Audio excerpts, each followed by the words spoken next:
Hi dears, welcome back. അപ്പോൾ ഇന്ന് നമ്മൾ തയ്യാറാക്കുന്നത് ഇപ്പോൾ ട്രെൻഡിങ് ആയിട്ടുള്ള കണ്ണൂർ കോക്ടെയിലാണ്.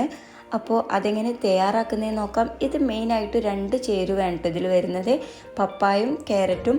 ഇത് രണ്ടിലും സെപ്പറേറ്റ് ജ്യൂസ് നമ്മൾ തയ്യാറാക്കിയിട്ടുണ്ടാവും, പക്ഷേ ഇതൊരു മിക്സ് ആയിട്ട് വരുന്നൊരു ജ്യൂസാണ്. നല്ല അടിപൊളി ടേസ്റ്റാണ് കേട്ടോ. അപ്പോൾ നമുക്കതെങ്ങനെ തയ്യാറാക്കുന്നതെന്ന് നോക്കാം. അതിനായിട്ട് ഞാനിവിടെ ക്യാരറ്റും പപ്പായയും മിക്സിയുടെ ജാറിലേക്ക് ഇട്ട് കൊടുക്കുന്നുണ്ട്. പിന്നെ ഈ ക്യാരറ്റ് നന്നായിട്ട് പുഴുങ്ങിയിട്ടാണ് കേട്ടോ ചേർത്ത് കൊടുക്കുന്നത്.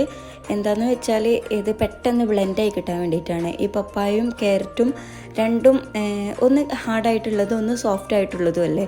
അപ്പോൾ പപ്പായ പെട്ടെന്ന് ബ്ലെൻഡാവും ചെയ്യും, ക്യാരറ്റ് ബ്ലെൻഡ് ആവില്ല. അതുകൊണ്ട് ക്യാരറ്റ് നന്നായിട്ട് പുഴുങ്ങിയിട്ട് വേണം ഇതിലേക്ക് ചേർത്ത് കൊടുക്കാൻ. പിന്നെ ക്യാരറ്റ് എടുക്കുന്നതിനേക്കാളും കുറച്ച് കൂടുതലായിട്ട് പപ്പായ എടുക്കുക കേട്ടോ. അപ്പോൾ അത് രണ്ടും കൂടി ഇട്ടതിന് ശേഷം ഇതിലേക്ക് ആവശ്യമായിട്ടുള്ള പഞ്ചസാര ചേർത്ത് കൊടുക്കുന്നുണ്ട്. പിന്നെ ഈ പഞ്ചസാരക്ക് പകരം നിങ്ങൾക്ക് കണ്ടൻസ് മിൽക്കും ആഡ് ചെയ്യാം കേട്ടോ. കണ്ടൻസ് മിൽക്ക് ആഡ് ചെയ്യുമ്പോൾ ഒന്നുകൂടെ ടേസ്റ്റ് കൂടും.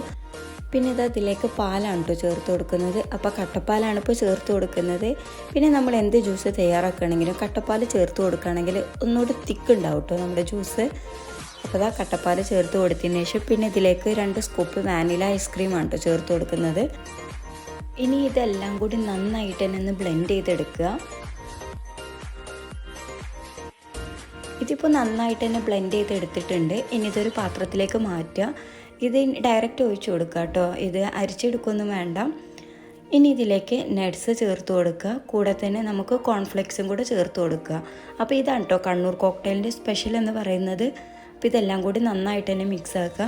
പിന്നെ ഇതൊക്കെ നമ്മൾ സെർവ് ചെയ്യണതിൻ്റെ തൊട്ട് മുന്നേ കേട്ടോ ഇതൊക്കെ ചേർത്ത് കൊടുക്കേണ്ടത്.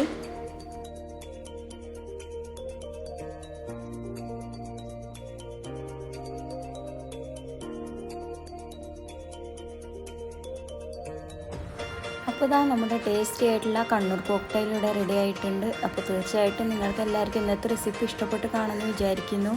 ഇഷ്ടമായ ലൈക്ക് ചെയ്യുക, ഷെയർ ചെയ്യുക, നിങ്ങളുടെ അഭിപ്രായങ്ങളൊക്കെ താഴെ കമൻറ്റ് ചെയ്യുക. അതുപോലെ തന്നെ സബ്സ്ക്രൈബ് ചെയ്യാതെ കാണുന്നവരുണ്ടെങ്കിൽ ഒന്ന് സബ്സ്ക്രൈബ് ചെയ്ത് സപ്പോർട്ട് ചെയ്യണേ.